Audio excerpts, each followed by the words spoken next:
इरेस्ट्रा TV के मुअज़्ज़ज़ नाज़रीन में शकील मंद आप तमाम देखने और सुनने वालों को मेरा सलाम। नाज़रीन, वेस्ट यॉर्कशायर पुलिस ने ब्रैडफोर्ड डिस्ट्रिक्ट में जराइम के सिलसिले में मतलूब अफराद की तस्वीर जारी की हैं।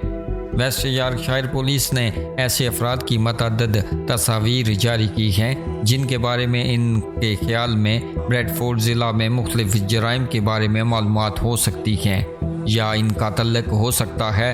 ये तस्वीर मुमकिन मुश्तबा अफराद या ऐनी शाहिदीन दोनों की हो सकती हैं और आवाम पर जोर दिया जा रहा है कि वो इनके पास मौजूद किसी भी मालूमात की इत्तला दें जिससे तहकीकात में मदद मिल सकती है।